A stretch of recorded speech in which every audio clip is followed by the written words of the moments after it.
সালাম আলাইকুম রহমতুল্লাহ। ওয়ালাইকুম আসসালাম ওয়া রাহমাতুল্লাহি ওয়া বারাকাতুহু। শেখ, আমি কুইন্স নিউ ইয়র্ক থেকে বলছি।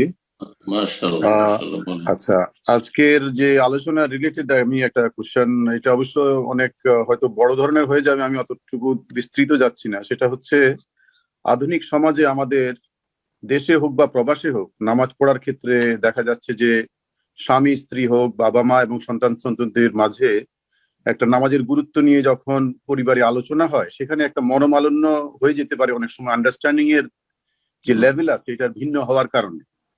এটা আমরা কিভাবে সলভ করতে পারি? অনেক সময় দোষারোপ হয়ে যায় যে আমরা এক্সট্রিম হয়ে যাচ্ছি কিনা নামাজের জন্য, যেমন সন্তান সন্ততিকে চাপ দেওয়ার জন্য যে নামাজের সময় বয়স হয়ে গেছে, তারপরেও কেউ আদর করছে যে না ঠিক আছে পড়ালেখা করুক, ঘুমাক, স্বাস্থ্য ভালো থাকুক, আর অপরপক্ষ বলছে যে না, নামাজ পড়া দরকার, অবশ্যই পড়া দরকার। এক্ষেত্রে যে ডিফারেন্স অফ অপিনিয়ন হয়ে যাচ্ছে পরিবারের মধ্যে, এটা আমরা কিভাবে সলিউশন করতে স্বামী পারি? স্ত্রীতে এটা বলতে চাইছেন? স্বামী স্ত্রী, তাই তো? এটা শুধু নাকি স্বামী স্ত্রী না, এটা সন্তান সন্ততিকে ছেলে নিয়েও মেয়েদের বলতে সাথেও? চাচ্ছি। জি জি। জি জি। আল্লাহ রাব্বুল আলামিন হেফাজত করেন। বিসমিল্লাহির রহমানির রহিম। আলহামদুলিল্লাহ ওয়াসসালাতু ওয়াসসালামু আলা রাসূলিল্লাহ। প্রথম প্রশ্ন করেছেন যে প্রশ্ন করেছেন আমেরিকা থেকে বা নিউ ইয়র্ক থেকে, আর বলছেন যে আমাদের পরিবারে সালাতের বিষয়ে অনেক সময় সালাতের কথা বললে মত পার্থক্য হয়ে যায়, সেটা মনোমালিন্যতা পর্যন্ত পৌঁছে যায়। সালাতের কথা বললে সেটাকে মনে করে যে কঠোরতা হয়তো অবলম্বন করছি, আর মনে করে যে লেখাপড়া করছে, এখন ঘুমাবে ইত্যাদি। মনে রাখবেন যে আপনি কোন স্তরে আছেন এটা প্রথম দেখার বিষয়। আপনি কি বাড়ির অভিভাবক? পশ্চিমা দেশে থেকে অনেক সময় মন মেজাজটা মানুষের ইসলাম থেকে বিকৃত হয়ে চলে গেছে, অবিকৃত থাকে নাই। ইসলামে একটা প্রতিটি পরিবারের নেতৃত্বের একটা শিক্ষা দেওয়া হয়েছে, ধারণা দেওয়া হয়েছে। সেটা হচ্ছে যে স্বামী বা ছেলে মেয়েদের বাবা তিনি অভিভাবক। সুতরাং যে কোনো ভালো কাজের জন্য, এমনকি বৈধ কাজের জন্য বাবার হুকুম দেওয়ার পূর্ণ অধিকার রয়েছে। স্বামীর বৈধ কাজের জন্য বা নেকির কাজের জন্য, সেটা ধর্মীয় কাজ হোক অথবা পার্থিব সাংসারিক কাজ হোক, হুকুম দেওয়ার অধিকার রয়েছে। এবং স্ত্রীকে তার আনুগত্য করতে হবে, ছেলে মেয়েদেরকে তারা অধীনে যে বাবা মার ইসলামের দৃষ্টিতে, সুতরাং তাদেরকে আনুগত্য করতে হবে, আনুগত্য করা ফরজ।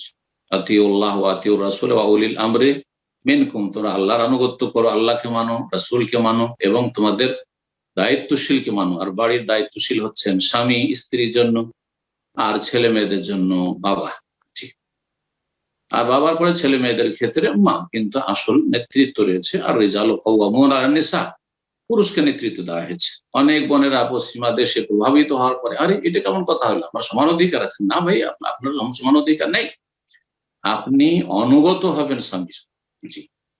ছেলেমেয়েরা সাবালক হলে মনে করে পাশাপাশি কাফেরদের পাশে বাস করার, এগুলি হচ্ছে কুপ্রভাব, সাইড এফেক্ট। যে মনে করে এটা কেমন কথা হলে, আমি সাবালক ছেলে, এখন আমি আমার 18 বছর বয়স হয়ে গেছে, আমি সবকিছু বুঝি, আমাকে কেন চাপ সৃষ্টি করবে আমার বাবা আর আমাদের সালাতের কথা বলে। এই প্রবলেম গুলো আপনারা ফেস করছেন, কারণ প্রতিকূল পরিবেশে ছেলে মেয়েদেরকে মানুষ করাটা বড়ই জটিল। এই জন্যই তো বলা হয়েছে ভালো পরিবেশে থাকেন, আর ইয়া আইয়ুহাল্লাযীনা আমানু কু আনফুসাকুম ওয়া আহলিকুম নার, নিজেকে রক্ষা করো আর নিজের পরিবারকে জাহান্নামের আযাব থেকে রক্ষা করো। আল্লাহ যেন সেটা সহজ করে দেন, আল্লাহ তৌফিক দান করেন। তবে একজন অভিভাবককে বলবো যে আপনার দায়িত্ব আপনাকে শুরু করতে হবে যখন থেকে দায়িত্ব দেওয়া হয়েছে। বিলম্ব করে শুরু করলে হবে না, ডিলে করলে হবে না। কেমন কথা? 7 বছরে রাসূলুল্লাহ সাল্লাল্লাহু আলাইহি ওয়াসাল্লাম সালাতের ট্রেনিং করাতে বলছে। 7 বছরে কিন্তু সালাত ফরজ হয় না। ছেলে মেয়ে যখনই 7 বছর বয়সের হয়েছে সালাত আদায় করাবে। 10 বছর হয়ে যাচ্ছে, 3টা বছর, 7 থেকে 3-4 বছর, 7, 8, 9, এই 3 বছর চলে গেল, শুধু বলতে থাকলেন এবং সাথে নিয়ে সালাত আদায় করতে থাকলেন। এই সময়গুলো তো কখনো বিরুদ্ধাচরণ করে, আপনার উল্টো দিকে যাবে না কিন্তু ছেলে। 10 বছর হয়ে গেছে, এখন যদি দেখেন যে ঢিলামি করছে, অবহেলা করছে, দুষ্টামি করছে, তাহলে একটু শক্ত হবে। এখনো কিন্তু নাবালক আছে, এখনো ফরজ হয়নি। 10, 11, 12, 13 14 পর্যন্ত, 5 বছর প্রায়। তাহলে এদিকে 5 বছর আর 3 বছর, 8 বছর একটা ছেলের ট্রেনিং করলেন, এখনো ফরজ হয়নি। 15 বছর বয়সে সাধারণত ছেলেরা সাবালক হয়, মেয়েদের ক্ষেত্রে 11 বছর 12 বছরের সাবালিকা হয়ে যেতে পারে। মেয়েরা এত অবাধ্য হয় না যত অবাধ্য আজকালকার ছেলেরা। জি। তো আর ছেলেদেরকে কন্ট্রোল করতে বাবাকে মাকে যত কষ্ট করতে হয়, মেয়েদের ক্ষেত্রে এত কষ্ট করতে হয় না যদি ইসলামী তরবিয়ত, ইসলামী প্রতিপালন করে থাকেন, ইসলামী পরিচর্যা করে থাকেন, শরীরের হক আদায় করে থাকেন। অনেকে মানে ছেলে মেয়েকে চিকিৎসা দিয়ে থাকেন সুন্দর, ছেলে মেয়েকে খুব ভালো ভালো খাওয়ান, যা চাই তাই খাওয়ান, ছেলে মেয়েকে ভালো ভালো স্কুলে পড়ান, আর ভালো তাদেরকে দুনিয়াতে কিছু করুক এইরকম কিছু বানাতে চাইছেন, কিন্তু জাহান্নামের আযাব থেকে বাঁচুক এই পরিকল্পনা আপনার হাতে ছিল না, যার ফলে আপনার ছেলে মেয়েরা খারাপ হয়েছে।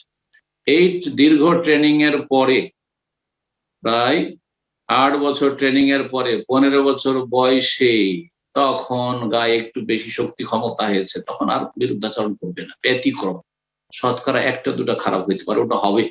নবী রাসূলগণের ছেলেরা খারাপ হয়েছে, নবী রাসূলগণের আত্মীয় স্বজন খারাপ হয়েছে, প্রতিটি ভালো বংশে খারাপ কিছু আগাছা থাকবে, ধানে চিটা থাকবে। তো কথা হচ্ছে আল্লাহর কাছে তার সাথে দোয়া করতে হবে। শুধু দোয়াতে কাজ দেবে না যদি কর্ম না থাকে। রাসূলুল্লাহ দোয়াও করেছেন, আবার বদর উহুদও করেছেন। জি, শুধু মসজিদে বসে আল্লাহ বিল্লাহ করেননি আর দোয়া করেননি। তো এইরকমই আপনার ছেলে মেয়েদের তরবিয়তের ক্ষেত্রে দোয়াও করতে হবে, দাওয়াতও দিতে হবে, ইসলামী তরবিয়ত দিতে হবে যেভাবে বললাম। আশা করি এতে অনেক সহজ হবে আপনার জন্য ছেলে মেয়েদেরকে মুসলিম করে রাখা। আল্লাহ যেন সহজ করে দেন। যদি এমনটা দেখা যায় যে ছেলে মেয়েরা সাবালক সাবালিকা হয়ে গেছে, তারপরে আপনার ছেলে মেয়েরা অবাধ্য হয়ে যাচ্ছে আর তখন সালাত পড়ছে না, অনেক সময় দেখা যায় এরকমটা হয়ে যায়, তখন যথাসাধ্য চেষ্টা করবে, যথাসাধ্য চেষ্টা। তখন কথার দ্বারা আর বল প্রয়োগ করার সময় নেই, চাপ সৃষ্টি করার সময় নেই।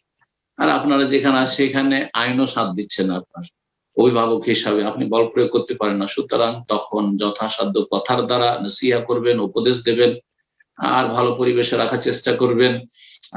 সচ্ছলতা থাকলে তাড়াতাড়ি বিয়ে শাদী দিয়ে দিতে চেষ্টা করবেন, যাতে করে ফিতনা থেকে বেঁচে থাকতে পারে ছেলে মেয়েরা, অবাধ মেলামেশা থেকে বেঁচে থাকতে পারে, পাপ থেকে বেঁচে থাকতে পারে, পাপের জায়গা থেকে বেঁচে থাকতে পারে। ইনশাআল্লাহ যে ব্যক্তি চেষ্টা করে আল্লাহ তাকে তৌফিক দিয়ে থাকেন।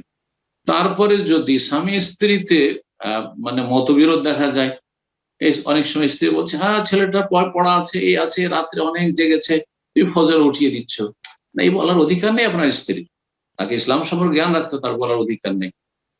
ছেলে মেয়েরা যদি উঠতে কষ্ট হয় যথাসাধ্য চেষ্টা করে উঠিয়ে দেওয়ার, কিন্তু এমন নয় যে বেনামাজি হয়ে যাচ্ছে, এমনটা যাতে না হয়।